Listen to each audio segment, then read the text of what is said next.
अपना शहर, अपनी बातें, अपना शहर, अपनी बातें, सुबह शाम हर रोज आपके लिए लाते, हम आपके लिए लाते। कहीं पे चोरी, कहीं पे डाका, ब्रेकिंग न्यूज में बगुन टाका,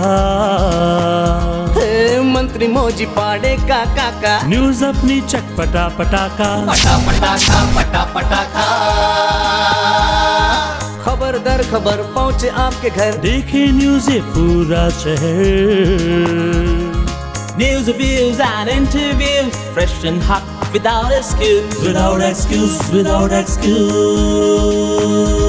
so tune in, keep watching, पूरे शहर की बातें, अपना शहर, अपनी बातें, अपना शहर, अपनी बातें, सुबह शाम हर रोज आपके लिए लाते, हम आपके लिए लाते। कोणार्क, अपना शहर अपनी बात। नमस्कार, कोणार्क अपना शहर अपनी बातों के आज के एपिसोड में आप सभी का स्वागत है। आइए नजर डालते हैं शहर की अब तक की कुछ खास खबरों पर। कोणार्क, अपना शहर अपनी बातें। ईगल फोटोशॉप उल्लासनगर 4 के नजदीक एक पुरानी बिल्डिंग के एक बालकनी का एक हिस्सा गिरा। किसी के जान माल के नुकसान की कोई जानकारी नहीं। आइए लेते हैं इसकी पूरी रिपोर्ट। उल्लासनगर कैंप क्रमांक 3 के 17 सेक्शन परिसर पर स्थित ईगल फोटोशॉप के बाजू की एक इमारत की छत का हिस्सा गिरने से अफरा तफरी का माहौल हो गया। गौरतलब है कि ये घटना में किसी भी तरीके की किसी की जान को हानि नहीं हुई है, लेकिन एक बड़ी घटना होते होते यहाँ पे टल गई, क्योंकि ये रास्ता काफ़ी व्यस्त रहता है और यदि ये मलबा किसी व्यक्ति के ऊपर गिरता या फिर किसी और के ऊपर गिरता तो एक बड़ा हादसा हो सकता था और लोगों की जानें भी जा सकती थी। बहरहाल मौका घटना पर दमकल विभाग के अधिकारियों ने तुरंत पहुंचकर परिस्थिति को काबू में किया। इसके बाद इस दुकान को, इस इमारत को पूरी तरीके से सील कर दिया गया। बहरहाल अब इस इमारत को आगे किस प्रकार से बनाया जाए या फिर ढा दिया जाए, इसके बारे में सोच विचार किया जा रहा है। बहरहाल एक बड़ा हादसा होते होते यहाँ पर टला है। कोणार्क, अपना शहर अपनी बातें। सिंधु एजुकेशन सोसाइटी के Swami Hansmani Maharaj degree college of commerce द्वारा एक रिसर्च वर्कशॉप का आयोजन किया गया। Role of ICT in academic writing, PhD कर रहे स्टूडेंट्स व प्रोफेसर्स के लिए, जहां ट्रेनिंग सेशन लिया गया पीएचडी स्कॉलर व पीएचडी गाइड मुंबई के जाने माने डॉक्टर निशिकांत झा द्वारा, व साथ ही साथ टेक्निकलिटीज ऑफ पीएचडी व वेबसाइट्स के बारे में जानकारी दी गई बिरला कॉलेज के मिस्टर किरण रायकर द्वारा। आइए लेते हैं इसकी पूरी जानकारी। Karve sir is representing Ajay Bangre sir, who is the Dean Faculty of Commerce and Management. With his busy schedule, he did not able to make it. So sir has authorized him to be in charge of chief guest for today's session. So actually Karve sir is representing University of Mumbai Dean Management and Commerce. Thank you sir for your presentation. So your theme of the role of ICT in academic writing, if you divide it into 3 compartments, one is ICT, second is the academic writing, and third is ICT in research. And if you start listening to all the speakers, your understanding will be much better. All these 3 will not have a watertight compartments, but they are very much correlated. So when you say ICT, the ICT every day you are using your laptop, you are using your smartphone, it's nothing but the ICT. So you are all digitally literate. Your students are digitally literate. And when you become digitally literate, definitely the quality of education also enhances.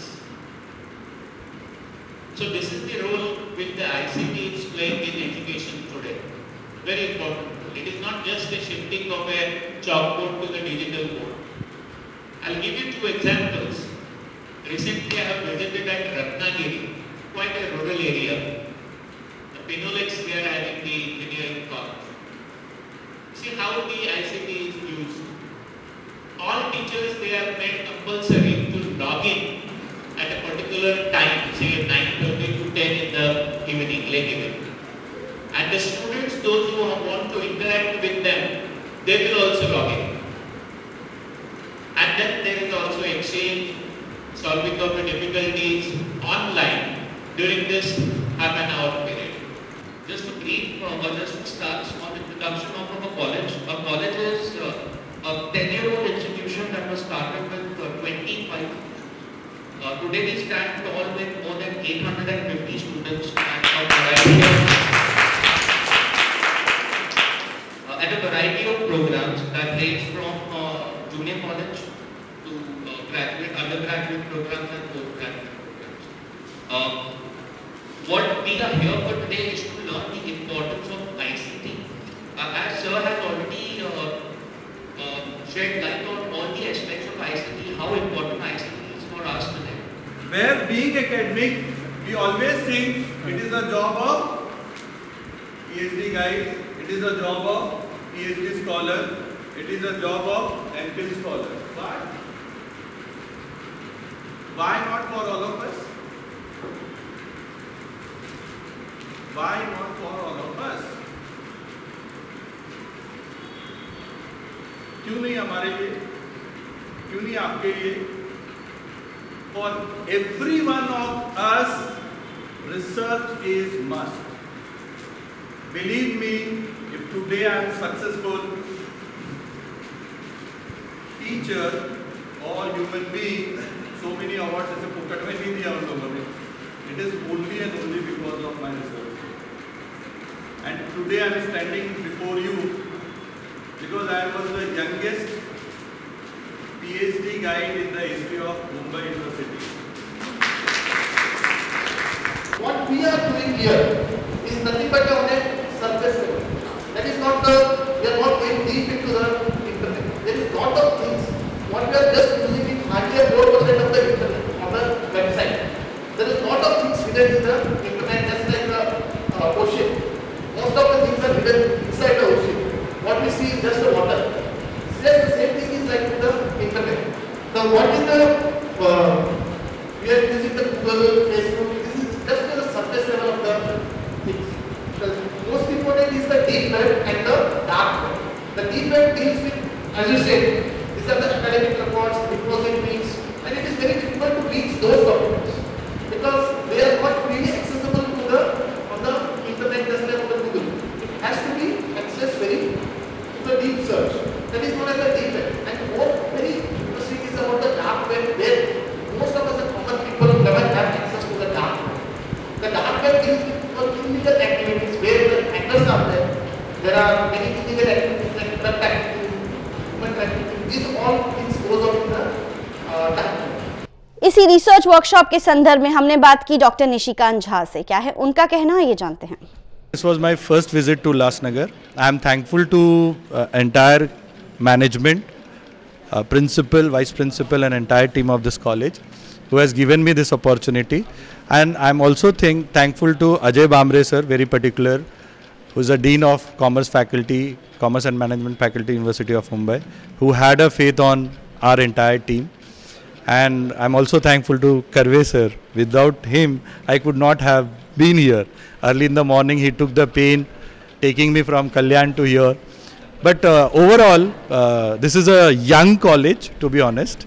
Ma'am is also very young, with 16 years of age. So there are horizon to reach and recover. It's a very good initiative. Whatever I could, I have given. And honestly speaking, I found the feedback of participants. They are very, very happy about this workshop. And I wish these colleges to reach new pinnacles in the academic arena. Thank you very much. Konark, अपना शहर, अपनी बातें.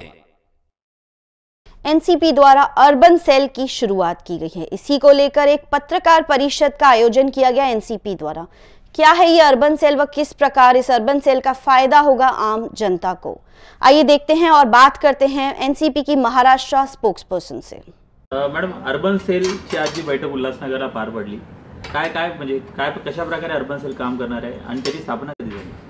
नाही, urban सेलची स्थापना December 17ला झाली आणि त्याच्यामध्ये आमचे अध्यक्ष जयंत पाटील यांनी आणि खासदार वंदनाताई चव्हाण यांनी म्हणजे इनिशिएटिव्ह घेतलेला आहे की आज आपण म्हणतो की ग्रामीण भागामध्ये शेतकऱ्यांच्या जेव्हा जास्ती आत्महत्या होत आहेत आणि वातावरण दुष्काळग्रस्त वगैरे असं झाल्यामुळे लोक शहराकडे येण्याचा ओढा गेले 30-40 वर्षात खूप वाढलेला आहे आणि आता पण तुम्ही बघितलं की ही शहराची लोकसंख्या ही ग्रामीण भागापेक्षा जास्ती 50% आज लोक शहरामध्ये येत आहेत. तर हे प्रमाण वाढल्यामुळे शहरी समस्या खूप मोठ्या प्रमाणात वाढलेल्या आहेत. म्हणजे हे लोक रोजीरोटीसाठी येतात, त्यांना काम मिळतं काहीतरी हाताला, पण ते राहणार कुठे? मग झोपड्यांमध्ये राहायला लागतं. म्हणजे झोपडपट्टींची समस्या वाढली आहे. मुंबई सारख्या शहरामध्ये लोकल ट्रेनने लोकांना फिरायला लागतं. ट्रान्सपोर्टेशनच्या समस्या आहेत आणि या लोकल ट्रेनच्या अपघातांमध्ये आपल्याला माहिती आहे रोजचे 11 ते 15 माणसं मृत्युमुखी पडतात. अनेक लोकांना आपले हातपाय गमवावे लागतात, पण तरीही त्यांना लोकलने प्रवास करायला लागतो. दिल्लीची लोकल मेट्रो किती लवकर सुधारणा झाली. आपला 40% महसूल हा आपण मुंबई शहर केंद्राकडे देतोय, परंतु मुंबई शहरावरती बेसिक ॲम्युनिटीजसाठी सुद्धा पैसा खर्च केला जात नाही. आणि जी महापालिका आहे तिचं 36,000 कोटीचं मुंबई महापालिकेचं बजेट आहे. शिवसेना भाजपची सत्ता आहे, परंतु लोकांना गेल्या 30 वर्षात रस्ते दिलेले नाही आहेत, पाण्याची नीट व्यवस्था करत नाही आहेत, कचऱ्याचे ढीग आहेत, ओला कचरा सुका कचरा होत नाही आहे, ट्रान्सपोर्टेशनची माध्यमं BSTचा पर्व एवढा मोठा संप झाला आहे. म्हणजे अनेक प्रश्न आहे. पर्यावरणाचा प्रश्न आहे. हवामान खातं सगळं आपण हवामान बघितलं, पण त्या हवामानाचं म्हणजे क्वालिटी किती पोल्युशन किती वाढलेलं आहे, लोकांना किती रोग होत आहेत. हे सगळं जर करायचं असेल तर नुसती प्लास्टिक बंदी तोंडाने म्हणून होत नाही. सर्रास सगळीकडे प्लास्टिक मिळते. तर हे सगळे शहरांचे जे प्रश्न आहेत, लोकांचे प्रश्न आहेत, लोकांचे हक्क आहेत, गार्डन्स असतील, उद्यानं असतील, शाळा असतील, आरोग्य केंद्र असतील, हॉस्पिटल्स असतील, ह्या सगळ्या सुविधा शहरातल्या लोकांना जे रोजीरोटीसाठी येत आहेत त्यांना मिळायला पाहिजे. आणि त्यासाठी राष्ट्रवादी काँग्रेस पक्षाचा हा पहिला आमचा पक्ष आहे की ज्याने अर्बन सेल हे सुरू केलेलं आहे की शहरातल्या लोकांच्या समस्या, मग शहरातले समाजकार्य करणारे लोक असतील, NGOज असतील, अशा सगळ्या लोकांनी, म्हणजे हे फक्त निवडणुकांपुरता नाही आहे, तर ही एक लॉंग टर्म प्रोसिजर आहे आणि सगळ्या लोकांच्या सहभागातनं त्याचा पाठपुरावा केला जाणार आहे. आणि लोकांनी NGOज वगैरे जे प्रश्न मांडत आहेत ते सुद्धा आपण सगळ्यांनी मिळून जर सोडवले तर मला असं वाटतं हे आमच्या सेलचं काम जे अर्बन सेलचं काम ते निश्चितच सोपं होईल आणि शहरी समस्या लोकांच्या हे सस्टेनेबल सिटी कसं होईल, राहण्यासाठी योग्य शहर कसं होईल, याच्यासाठी राष्ट्रवादी काँग्रेसचे हे प्रयत्न आहेत. कोणार्क, अपना शहर अपनी बातें. शहीद हेमू कालानी दिन के मौके पर वीनस पे उनकी प्रतिमा पर किया गया माल्यार्पण शहर के कई NGOज द्वारा. आइए देखते हैं. अॼु असां सिंधियुनि जो शूरवीर शहीद हेमू कालाणी जो 76 शहीद दिवस आहे. असां हर साल दादा अरूला राजपाल प्रेरणा सां हिते शहीद दिवस ऐं जनमदिन मल्हाईंदा रहंदा आहियूं, जंहिंमें केतिरियूं संस्थाऊं शामिल थी हूंदियूं आहिनि.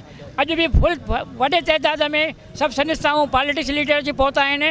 मूंखे ख़ुशी आहे त हर दफ़े अहिड़ो साथ ॾींदा रहंदा ऐं पंहिंजे शहीदनि खे जेके बि हिते शहर में पुतला आहिनि उन्हनि जा जनमदिन वर्ष मल्हाए ऐं प्रोग्राम खे शानदार बणाईंदा. असां श्री बोराड़े साहिब जो शुक्रगुज़ार आहियूं जो इन फाउंटेन खे नवीन करण लाइ वादो कयो ते सुभाणे कमु चालू करंदो. असां उनजा थोरा आहियूं जो एॾो वॾो कार्य हिकु मिंट में करे ॾेखारण जो संकल्प कयो आहे. मां सभिनी जो शुक्रगुज़ार आहियां जिन ते पंहिंजो टाइम कढी करे हिते आया आहिनि. हमेशह अहिड़ो सहकार ॾींदा रहंदा, मूंखे उमेद आहे. जय झूलेलाल. आज का दिन एक जो है सिंधी समाज एक पर्व की तरह मनाता है.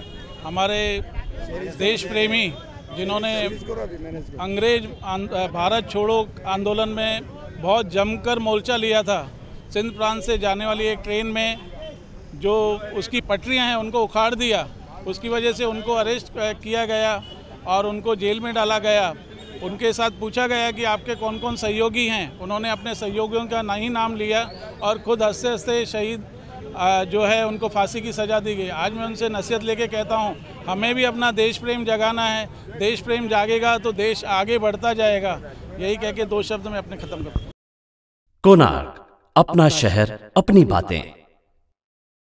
सिंधु यूथ सर्कल में सचिव पद के लिए हुआ चुनाव, जहां दोबारा सुंदर दंगवानी को ही चुना गया. आइए देखते हैं. सिंधु यूथ सर्कल 57 ईयर्स से अच्छी तरह से चल रही है और उल्लासनगर की एक खास संस्था है. आज सिंधु यूथ सर्कल में मेंबर लोगों ने एनुअल जनरल बॉडी में नई कमेटी को चुना गया और उसके जो कमेटी के इस नई कमेटी चुनने की जवाबदारी जो थी वो हमारे chief election officer Shri Madan Lal Brijwani के ऊपर थी, वो आपको रिज़ल्ट बताएंगे। और उसके साथ में सहयोग दिया डॉक्टर राकेश उदासी ने और चंद्र मनवानी ने। तो मैं मदन लाल ब्रिजवानी को निवेदन करूंगा कि आज की क्या रिज़ल्ट निकली सिंधु सर्किल के इस 57 एनुअल फंक्शन की, इलेक्शन की, जो 2019 से 2022 तक चलेगी, वो आपको मदन लाल ब्रिजवानी जी बताएंगे। सिंधु सर्किल की तरफ से जनरल सेक्रेटरी ने नोटिस इशू किया था, हर मेंबर को दिया था। उसके हिसाब से आज इलेक्शन हुई। जनरल बॉडी मीटिंग में हर मेंबर को फॉर्म दिया गया। जनरल सेक्रेटरी इलेक्शन हुई, एक फॉर्म ने विड्रॉ किया। यूनानिमसली सुंदर रंगवानी को जनरल सेक्रेटरी पोस्ट दी गई। उसके बाद में कमेटी में 8 मेंबर चाहिए था, 12 फॉर्म्स आया था, इलेक्शन कराई गई। 8 फॉर्म्स जितने जीता गया उसके नाम अनाउंस किया गया और इलेक्शन फेयर एंड फ्री हो गया, एकदम बराबर हो गया, डेमोक्रेटिकली हो गया और जो मेंबर चुने गए उसको धन्यवाद दिया गया। कोणार्क, अपना शहर अपनी बातें। उल्लासनगर शहर के बच्चे जीतकर आए राष्ट्रीय कराटे प्रतियोगिता। यह प्रतियोगिता का आयोजन डोंबिवली में किया गया था। आइए लेते हैं इसकी पूरी जानकारी। मैं Motilal Vishwakarma, Japanese Shotokan karate federation Ulhasnagar 4 से बोल रहा हूं। और हमारे ये बच्चे अभी नेशनल चैम्पियनशिप जीत के आए हैं, जो डोंबिवली में खेला गया है। और काफ़ी मेहनत करते हैं बच्चे लोग खेलने के लिए और काफ़ी उत्साहित रहते हैं टूर्नामेंट के लिए। तो मैं चाहूँगा कि हमारे उल्लासनगर के लोग कुछ स्पोर्ट्स के बारे में थोड़ा जानकारी लें और समझें स्पोर्ट्स क्या चीज़ होता है। सर, बच्चे लोग उत्साहित होते हैं टूर्नामेंट खेलने के लिए और इनको थोड़ी सपोर्ट की ज़रूरत होती है। कुछ कमियों से बच्चे लोग पीछे रह जाते हैं, तो उस कमी को अगर हम मिलकर सहयोग करें आप लोग, तो ये बच्चे काफ़ी आगे तक निकल सकते हैं। और हमारी अभी ऐसी दिली ख्वाहिश है कि हमारे इन बच्चों को इंटरनेशनल टूर्नामेंट में लेके जाएं। जैसे कि मलेशिया जाते हैं, दुबई जाते हैं, सिंगापुर जाते हैं, वो हिसाब से हम जापान जाने की कोशिश कर रहे हैं। तो इसलिए हमारे उल्लासनगर वालों से निवेदन है कि कुछ सहयोग अगर हमारे लिए, हमारे स्पोर्ट्स क्लब के लिए या हमारे बच्चों के लिए करना चाहें तो करें, तो बहुत अच्छा रहेगा। हमारे उल्लासनगर का नाम होगा और काफ़ी बच्चे उत्साहित रहेंगे कि हमारे उल्लासनगर में हमको इतना खेलने का मौका मिला। हमारे लोगों को देख करके दूसरे स्टेट के लोग, दूसरी जगहों के लोग भी उत्साहित होंगे कि सहयोग करना चाहिए बच्चों के लिए। हमारे अभी तक 4 साल के अंदर लगभग 22 तक मेडल जीत चुके हैं, जिसमें एक इंटरनेशनल में टूर्नामेंट हुआ है, जो हमारे पास एक विनर है, इंटरनेशनल गोल्ड मेडलिस्ट चाहिए। जो बच्चे अभी से अपने आप को बचाव करना कैसे करना चाहिए और अतिरिक्त का कैसे संरक्षण करना चाहिए, ये चीज़ सीखते हैं। तो मैं चाहूँगा कि सारे बच्चों को मार्शल आर्ट सीखना चाहिए, क्योंकि ये एक चीज़ ऐसा है कि जो एक्सरसाइज के द्वारा सेल्फ डिफेंस सीखा जा सकता है। और इसके लिए अगर समय निकाला जाए, आज के टाइम में समय आदमी बहुत कम निकाल पाता है, वो दूसरी चीज़ों में समय अपना इन्वेस्टमेंट कर देता है, लेकिन इस चीज़ों के लिए नहीं करता है। जिस तरीके से कमाना है, दौड़ धूप करना है, भागना है, उसी तरीके सेहत के लिए भी कुछ कमाना है, सेहत का भी कमाना चाहिए, मेरा ऐसी सोच है। मेरा नाम यश रामचंद्र यादव, मैं स्टैंडर्ड 8 में हूँ। मेरी एज 13 इयर्स। मैं मुलुंड में इंटरनेशनल टूर्नामेंट खेल के आया हूँ और उधर मुझे गोल्ड और सिल्वर 2 मेडल्स मिले। मुझे बहुत अच्छा लग रहा है कि मैं ये 2 मेडल्स जीत के लाया, इंटरनेशनल में गोल्ड मेडल लाया। और मेरे पेरेंट्स भी बहुत खुश है, सर भी बहुत खुश है। मुझे बहुत अच्छा लग रहा है कि मैं ये 2 मेडल जीत के लाया हूँ और उल्लासनगर के लिए भी और आगे तक कुछ करूँगा। कोणार्क, अपना शहर अपनी बातें। बाला साहेब ठाकरे व आनंद दिग्गे की जयंती के उपलक्ष्य में कोंकण मालवनी महोत्सव का आयोजन किया गया है शहर के दशहरा मैदान पे। आइए लेते हैं इसकी अधिक जानकारी। हिंदू हृदय सम्राट श्री माननीय श्री बाळासाहेब ठाकरे यांच्या संयुक्त जयंतीनिमित्त व ठाणे जिल्ह्याचे धर्मवीर आनंद दिघे साहेब यांच्या व बाळासाहेबांच्या संयुक्त जयंतीनिमित्त मालवणी उत्सव प्रथमच आयोजित करण्यात आलेला आहे व त्याचा 9 ते 21 तारखेपर्यंत हा दसरा मैदान 5 नंबर दसरा मैदान इथे आयोजित करण्यात आलेला आहे प्रथमच व यशस्वीरीती हा लोकांनी प्रतिसाद दिलेला आहे। काही त्रुट्या राहिलेल्या आहे त्या पुढच्या वर्षी भरून काढण्यात येईल व सर्व नागरिकांनी याचा सहभाग घेऊन प्रतिसाद दिल्याबद्दल त्यांचा शिवसेना मध्यवर्ती शहर शाखेतर्फे आभार मी चंद्रशेखर केशव यादव शाखा प्रमुख व नगरसेवक आभार मानतो। कोणार्क, अपना शहर अपनी बातें।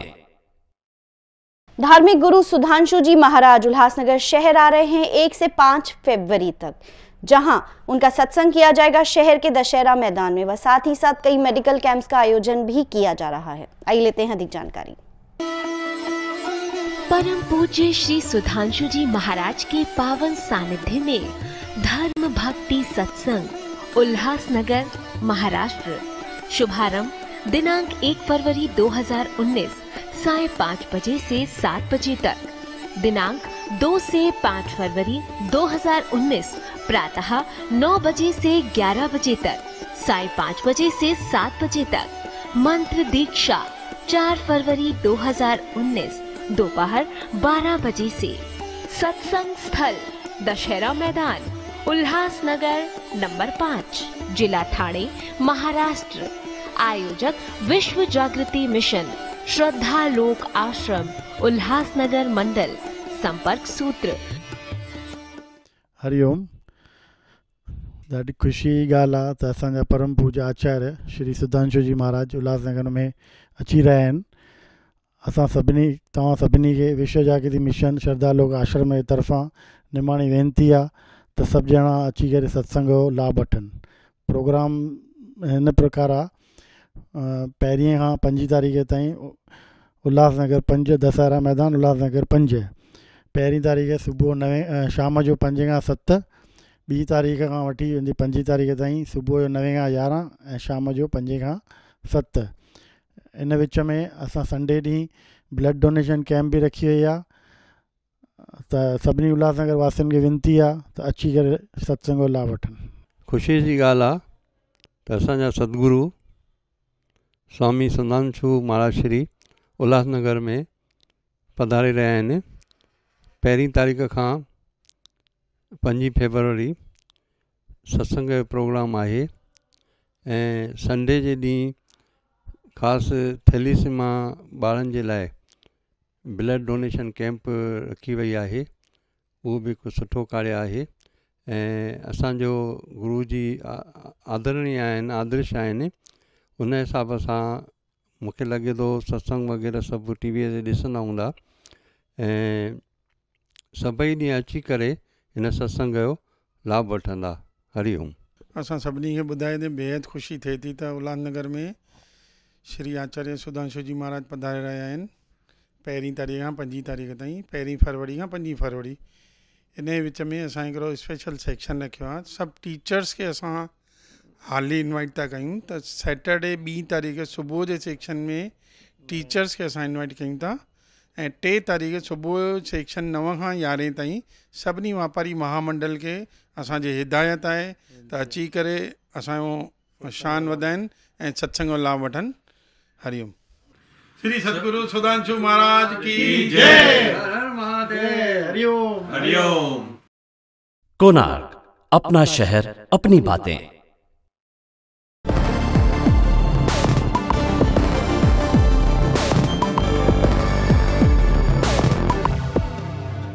हाय फ्रेंड्स, आप देख रहे हैं मंच टीवी और मंच टीवी के इस नए एपिसोड यानी कि अमेजिंग फैक्ट्स में मैं कुणाल आप सभी का फिर से स्वागत करता हूं। लास्ट टाइम हमने एपिसोड में आपको बताया था कि हमारे यूनिवर्स यानी कि हमारे ब्रह्मांड की कुछ ऐसी रोचक तत्व जिसने आपको हैरान कर दिया था। आज के इस एपिसोड में हम ऐसी और भी बातें लेके आए हैं जो कि हमारे ब्रह्मांड को और भी रहस्यमय बनाती है। तो आइए शुरुआत करते हैं आज के इस एपिसोड की। रात का दिखने वाला आकाश वर्तमान नहीं बल्कि अतीत है। जी हाँ, जब हम आकाश में कोई तारे को देखते हैं तो हम वर्तमान में नहीं पुराने तारे को देखते होते हैं। यदि कोई तारा हमसे 50 वर्ष प्रकाश दूर है तो उसका अर्थ यह है कि हम उस तारे के 50 वर्ष पुराने दृश्य को देख रहे हैं। ये भी संभव है कि जिस तारे को हम वर्तमान में देख रहे हैं उसकी मृत्यु कुछ वर्ष पहले ही हो गई हो। हबल टेलीस्कोप नासा का सबसे शक्तिशाली टेलीस्कोप है। यह टेलीस्कोप अरबों खरबों दूर तक की तस्वीरें लेता है। तस्वीर जितनी दूर की है तो समझ लेना कि यह दृश्य भी उतना ही पुराने समय का है तथा वर्तमान की स्थिति समय से बहुत ही अलग होगी। हबल टेलीस्कोप ने 13 अरब वर्ष प्रकाश तक की दूरी की तस्वीर ली है, यानी कि उस तस्वीर में हम 13 प्रकाश वर्ष पहले का यूनिवर्स यानी कि ब्रह्मांड देख रहे हैं। और इसका अंदाज़ा इससे भी लगाया जा सकता है कि हमारे ब्रह्मांड की आयु लगभग 13.5 अरब वर्ष पहले की बताई जाती है। इसलिए यह भी कहा जा सकता है कि जो तारे की तस्वीर हम देख रहे हैं वो काफ़ी पुरानी होती है। ये जान के आपको हैरानी होगी कि हम बिग बैंग को टेलीविज़न में देख सकते हैं। 13.7 वर्ष पहले हुए बिग बैंग से उत्पन्न चमक और ऊष्मा आज भी ब्रह्मांड में फैली हुई है, जिसे हम कॉस्मिक बैकग्राउंड रेडिएशन कहते हैं। आपके घर में पुराने ज़माने का जो कि ब्लैक एंड वाइट टेलीविज़न है, आप उस पर इसकी झलक देख सकते हैं। जब टेलीविज़न पे रेडियो सिग्नल ठीक से नहीं मिलता और जब भड़बड़ाहट की आवाज़ के साथ आपकी टीवी स्क्रीन पे जो काले और सफ़ेद बिंदु नज़र आते हैं और इसकी जो आवाज़ आप सुनते हैं उसका 1% हिस्सा कॉस्मिक बैकग्राउंड रेडिएशन का ही होता है। आपने सिर्फ यही सुना होगा कि इस दुनिया का सबसे बड़ा ऊंचा पर्वत माउंट एवरेस्ट है, लेकिन हमारे सौर मंडल में भी कई पर्वत हैं और हमारे सौर मंडल में सबसे बड़ा जो कि सौर मंडल का सबसे बड़ा पर्वत है वो मंगल ग्रह पर है। ये बात अलग है कि मंगल ग्रह हमारी पृथ्वी से 3 गुना छोटा है, लेकिन हमारे सौर मंडल का सबसे बड़ा पर्वत मंगल में ही मौजूद है। ये ज्वालामुखी का पर्वत 16 किलोमीटर ऊंचा तथा 600 मीटर दायरे में फैला हुआ है।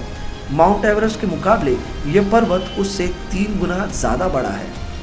विज्ञान काफ़ी आगे निकल चुका है और आज के समय में वैज्ञानिक सबसे ज़्यादा इस बात पर गौर कर रहे हैं कि हमारे पृथ्वी के अलावा भी क्या इस ब्रह्मांड में कहीं और भी जीवन है।